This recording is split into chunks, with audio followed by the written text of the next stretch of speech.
Hello and welcome. Today we have a look at the Doobot Muse 3, a multicolor 3D printer that Doobot was nice enough to send to us for review. This is a sponsored video and thanks to Doobot for that. So this is the box and let's see what's inside. As soon as we open it, the first thing to see is the manual and the details of the packing, what's inside, and cables, Wi-Fi antenna. This thing has Wi-Fi, and you have the screws and some clips and springs and more screws, and this tool, which seems to me like it's used for cleaning the print head when you really want to clean it. You don't really need it, I believe, but okay. This is the display, which is pretty nice. It's touch screen, and that's the main unit. USB connection from computer and a USB connection for a flash drive. Inputs XYZ, A and B connection, power, and the power button. On the back of the unit you find the legs of the base and the heater connector. Together with the guides for the filament, there is also an extra temperature sensor. Next level, that's one of the extruders. It's really heavy. This thing is pretty heavy. The filament PLA, pretty nice in the package, 3 colors. And these are the support guides for the filament. And let's see what's next. Alright, this is what we really want to see. That's the print head with the fans and everything as one assembly. It's nice that this one came in one piece, so no need to assemble too many small pieces. That's the print head, it's really small. Together with the wires all as one assembly, which is pretty good. Going to the next level, this is the power zone, and that's the power adapter. Pause if you want to see details. It's a standard computer connection and 2.1mm barrel connector. A USB cable to connect the computer or laptop. This is a connection box. It's pretty nicely labeled for each connection that you need to make. These are the actual motors that move the print head. They are inside there. You see that's the rod of the motor, and this just line goes up and down to control the print head. These are all the parts, and I need to start somewhere. I'll start with the manual. I suggest you really read the manual before you even start doing this. There are 2 lengths of screws. The longer ones go here in the legs, the shorter ones go in the print head.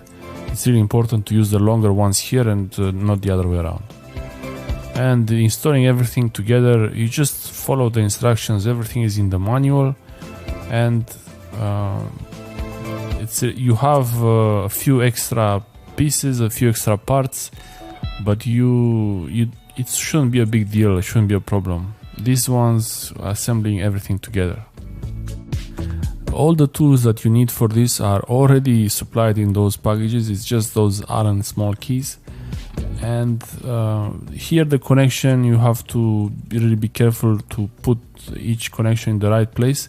You have to read again the manual and make sure that you understand exactly where it goes, each cable.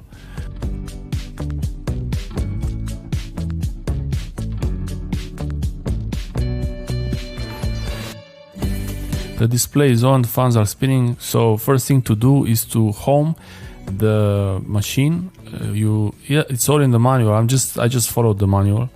You take a piece of paper, a small, just regular paper, and you slide it under the head and press Z- until it goes lower and lower until you can still move the paper, but not too hard.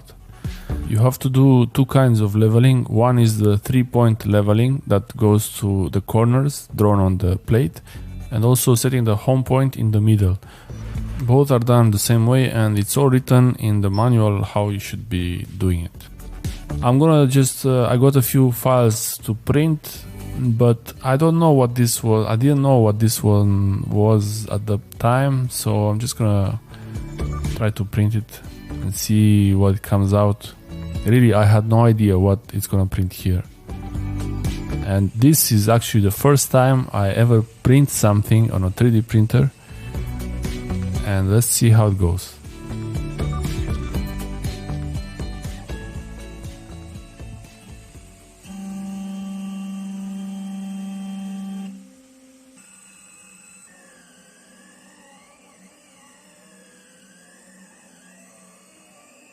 I'm printing directly from an SD card, and you can also print from Wi-Fi, a Wi-Fi connection. You see the antenna on the left there, and the connection with the USB going to a laptop or a computer or a PC.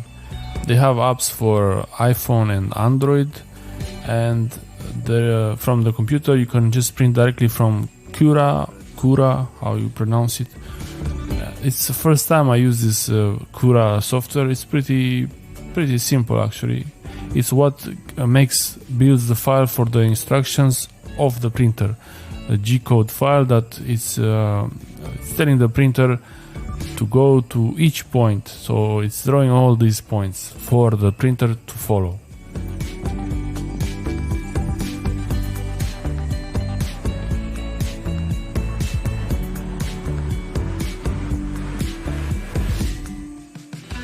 Speeding things up a little bit, you see that now the red is used, and depending on how you choose, because in this interface, I was going to call it in the tablet, in this interface you can mix the colors, you can choose which colors you want. You can have one color or two colors or three colors.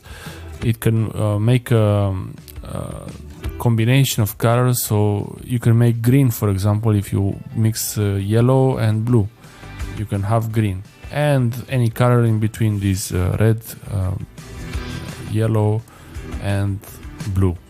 You can see the controls working for the heater and each motor. That's the extruder, and this is the model ready.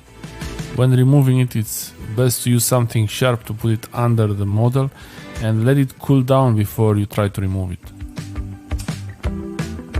This is, once it's a little bit removed, it should come out pretty easily. It turns out this is a dragon. That's pretty nice.